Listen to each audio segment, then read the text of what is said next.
Hello, my name's Dunfield, and I'm the pastor of the St. Andrew's Baptist Church in lovely St. Andrews by the Sea here in New Brunswick. Well, if you're like me, you're starting to get a bit stir crazy. You're saying, hey, I want to get out, and especially with this beautiful weather starting to come, you're beginning to say, I wonder when this is going to end. You know, there's one thing staying indoors, and there's another, once the good weather starts and everything, and going, wow, if we only had an end date, it would be so much easier to be able to handle some of the restrictions and the rules that are going on. But anyway, we're all doing our best. People are keeping their distance, doing all the things we're supposed to do, and it looks like it's working fairly well here in our province. However, there are a number of things that aren't working so well. There's a lot of frustration going on. I'm told that hotlines, people are phoning in and very discouraged and despondent. People have lost their jobs, others have been furloughed. We have a very strong increase in domestic violence going on. People are getting tired, their children are underfoot, people aren't sure when they're going back to work. And there's just a whole lot of social problems that underline us all being home and not being able to work, be productive, and do some of the things that we would like to get done. And so I think one of the things, the side effects that is having such an impact on us is the idea of being closed in all the time. I'd like to tell you a story, though. I'd like to tell you a story about love. A number of years ago, there was two young girls in upstate Michigan who, during the late spring, decided that they had had enough of their little town and decided to run away to Detroit. So one night, one of the girls who owned a car, she had worked in the previous year and had saved up and bought herself a little car, went and got her friend. Her friend crawled down the ladder outside her window. They got in the car and they drove to Detroit. They were going to have an amazing summer. In fact, they were planning a whole new life in the big city. No more restrictions, no more rules, no more being shut in, no more being told when you can go in and when you have to be in at night. Any of that kind of stuff. It was all over. They were on their own. And they had a little bit of money, and so it wasn't long until they were able to find a little bit of an apartment or a room, and they were able to rent it. And after they rented that, it wasn't long until they found some jobs working full-time, actually, in some fast food restaurants. And things started to go really well for them. The girls had a great time. They didn't think much about home. They were just having a new experience in the big city. They were seeing things they had never seen. They were going out. They had made some new friends. They were earning their own money. They could come and go as they wanted. But as the summer started to move on, one of the girls, the girl that had had the car, began to become homesick. And it wasn't long until she told her friend, you know, I'm leaving. I'm going back to my home. And the other girl said, oh, you can't do that. We're together in this. And she said, no, I just miss my home. I have been in touch with my parents. They want me to come home. I think I'm going to go home. And it wasn't too long until she left. Well, this left the other girl trying to rent the apartment by herself and trying to live on just her salary. And it wasn't long until she got behind in the rent. She couldn't pay. And the next thing she found is she found herself homeless. It wasn't long after that, because of her homelessness, she wasn't able to keep up her appearance. She wasn't able to do some of the things that needed to be done. And as a result of that, she lost her job in the fast food restaurant.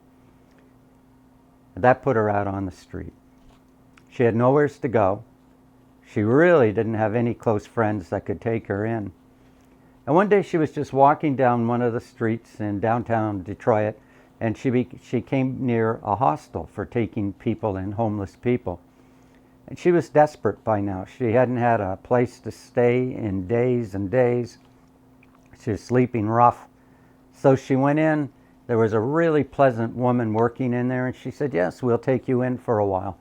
And she had herself a place to stay. She didn't find a job at first. She looked, and there still wasn't much, and people weren't quite interested in taking someone into a job who was living in a hostel.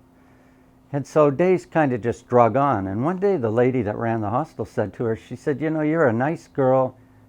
Why don't you go back home? She said, I can't go home. I've burned all those bridges.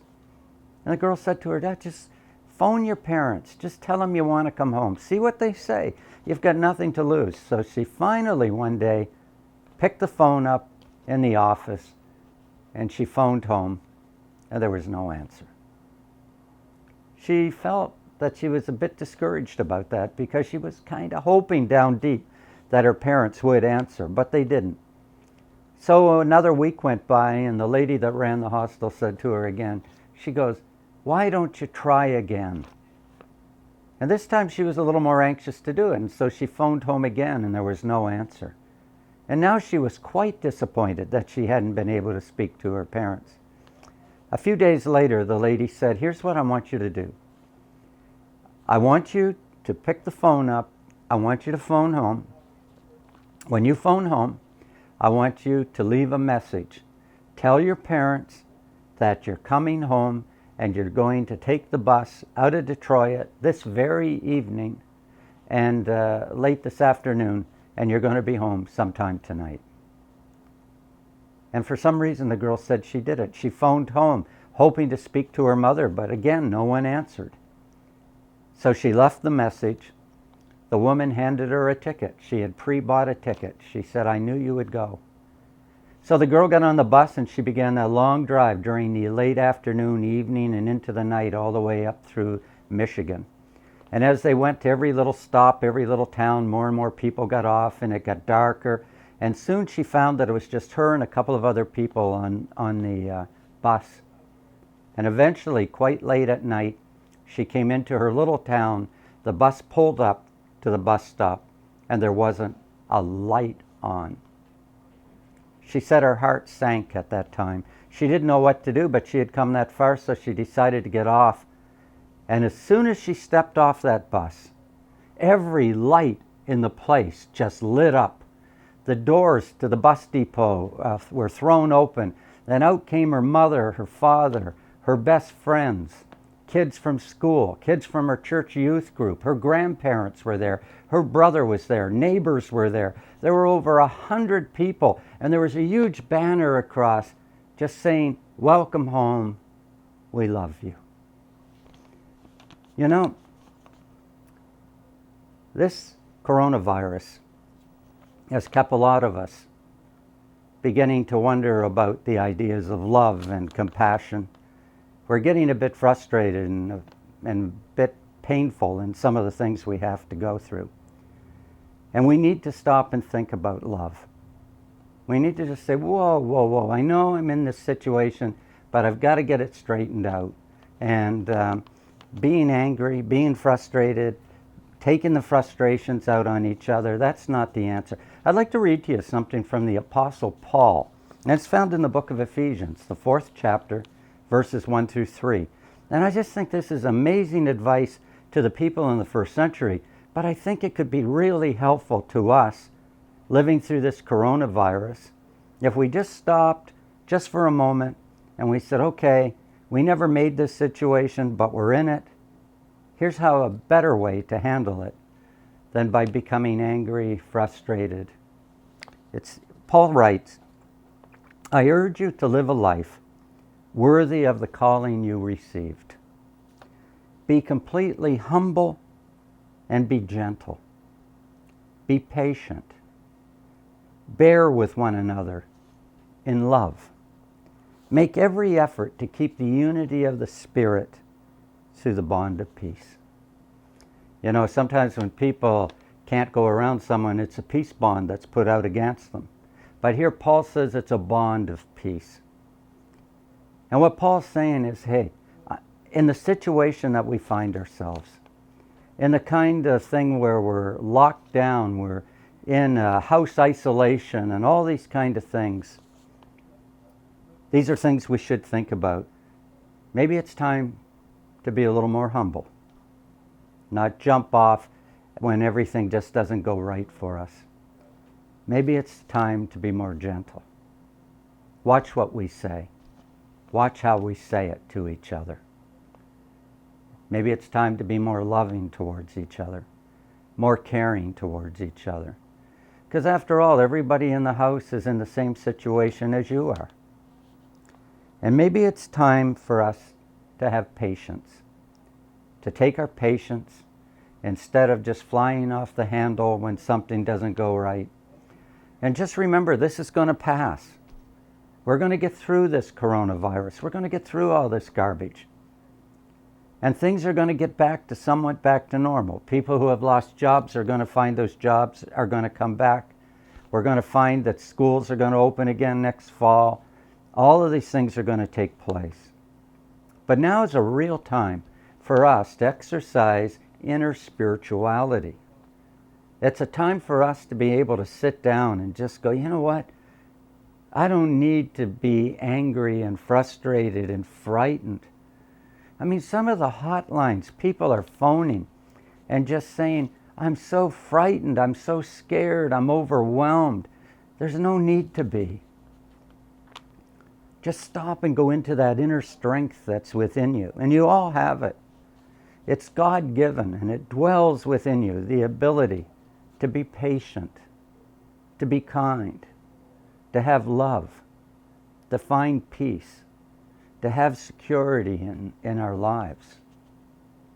We're all in this boat together. We've got to get through it. Recently, with the events that we saw place in Nova Scotia, we see how anger and frustration, when it's fulfilled to its fullest, can leave such turmoil, destruction, and misery in its path. We can see what a world is like where people don't exercise love, but instead exercise selfishness and self-gratification and let their anger and their frustration get the best of them. I think we're better than that as people. And I think that we need to keep our hearts geared and tuned towards those inner spiritual values that are within us, that make us better people. You know,